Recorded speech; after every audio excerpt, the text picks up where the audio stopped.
एक न्यू पूछ ले गुरु जी ते मुझे नाम दे देंगे। तो उसने जाके कहा महाराज जी भगत जी आए हैं और यूं कहे दीक्षा मिल जाएगी। कहा बेटा बोला। तब उसने क्या बोली, कहा जा नाम देंगे आपको। सेठ जी जाकर बैठ गया पास में, कहने लगा भाई सुन ले लाला जी।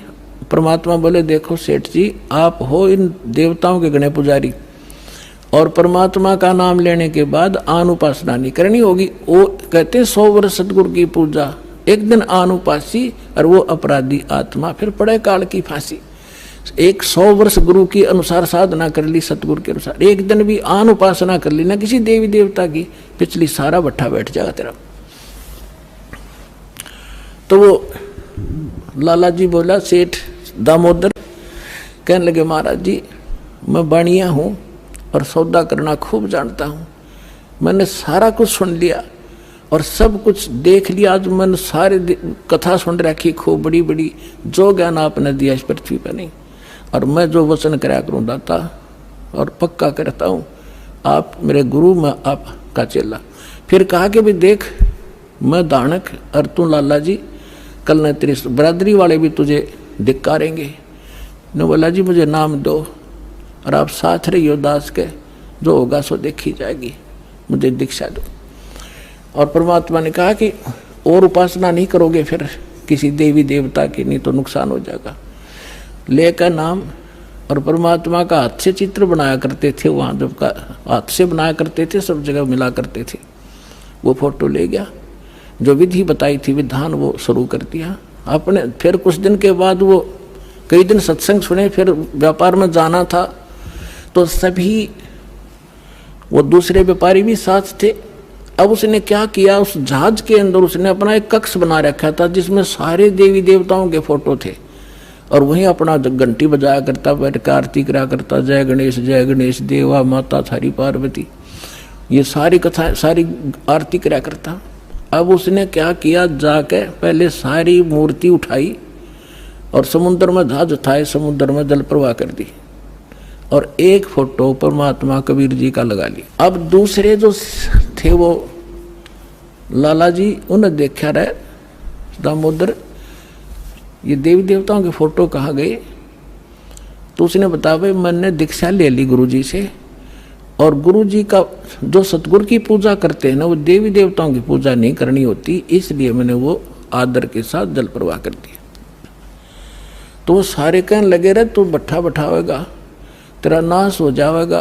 क्या है ये कबीर, ये धानक एक जुलाहा, इसकी कड़ फंटी में आ गया तू, कहाँ बातों में आ गया, तेने देवता छोड़ दिए, रामकृष्ण जैसे बलवान भगवान छोड़ दिए, देखना तेरा क्या होगा।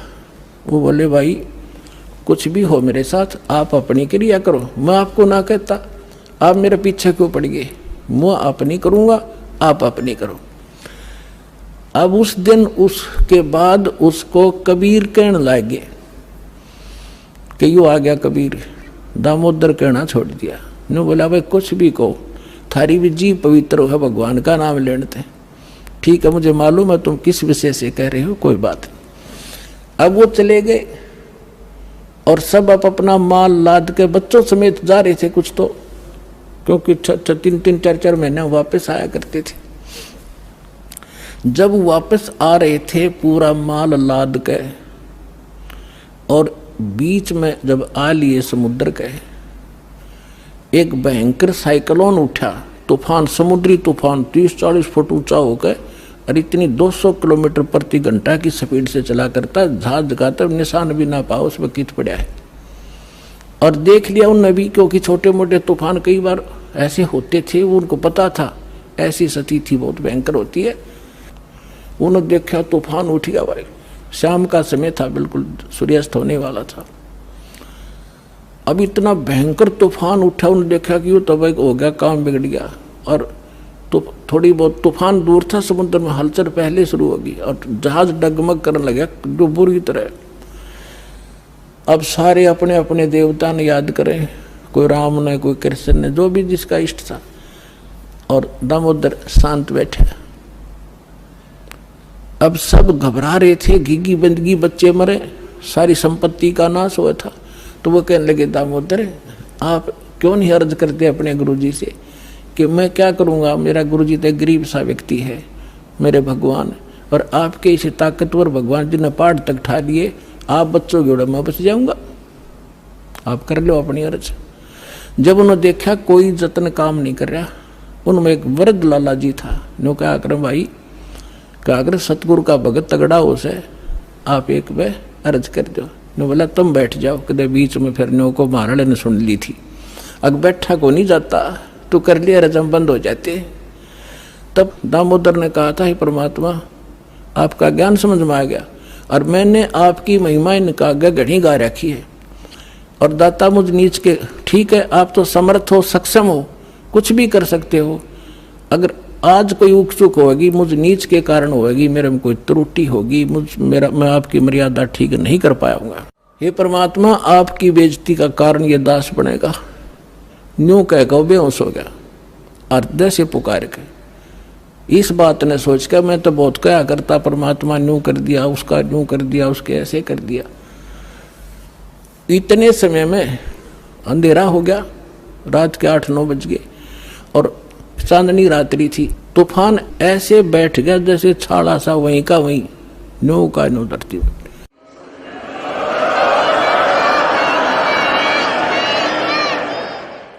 और समुद्र के जल में जरा सी भी हलचल नहीं। अब उस दामोदर को पानी के छींटे छाटे मार के मुंह पे होश में ले आए। तब उन्होंने कहा कि भाई दामोदर हमसे बड़ी घनी गलती हुई, हमने आपके गुरुदेव की बेइज्जती करी, हम कति नीच प्राणी हैं। और उन्होंने संकल्प कराया था कि यदि आज जान बच गई, हमारे भगवान तो फेल हो लिए, जब आज ये तूफान रुक गया, हमारी जान बच गई, दामोदर हम तेरे साथ चलाएंगे, नाम लेंगे उस परमात्मा का। तब दामोदर को कंधे पर बैठा लिया उन लालाओं ने, हर ने बोले बोलो दामोदर की जय। ने बोला नहीं, जय बोलो जिसने यो काम कराया है, बोलो कबीर परमेश्वर जी की जय हो।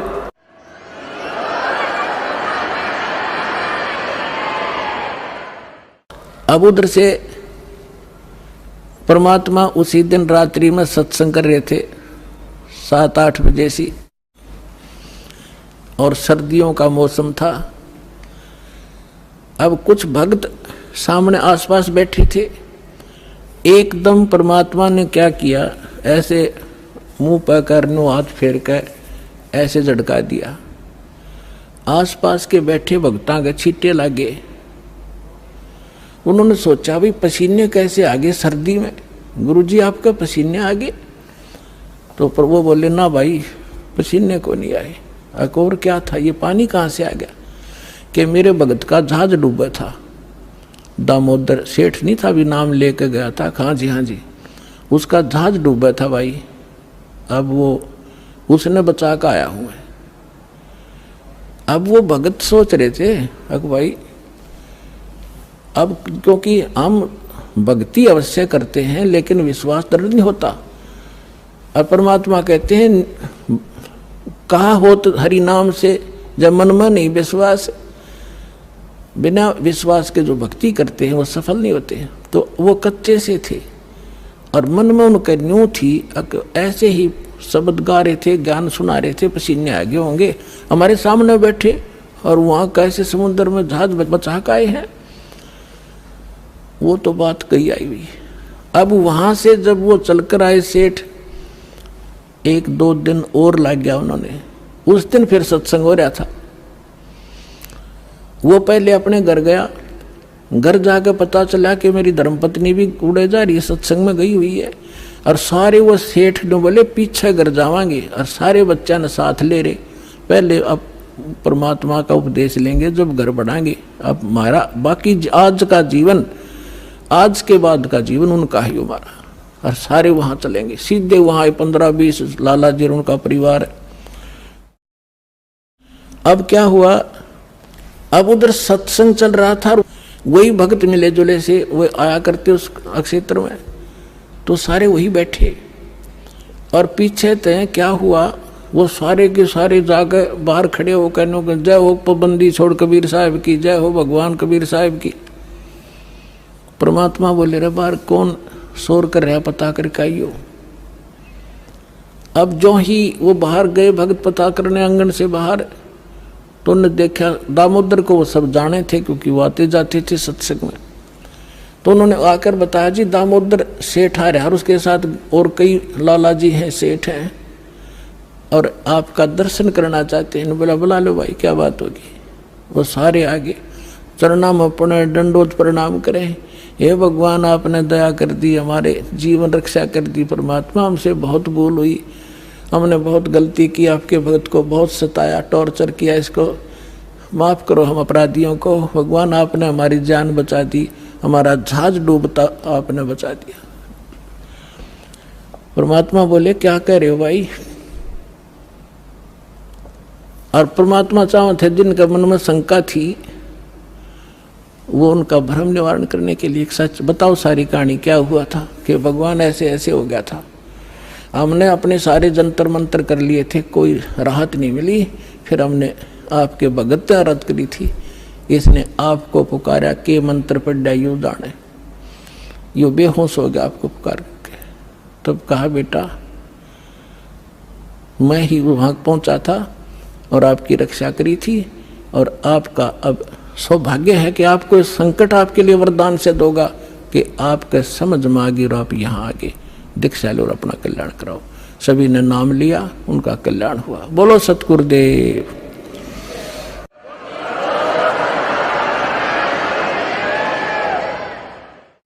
दामोदर सेठ के हुए थे अकाज, अर्ज करी डूबता देखे जहाज। दामोदर सेठ के हुए थे अकाज, अर्ज करी डूबता देखे जहाज।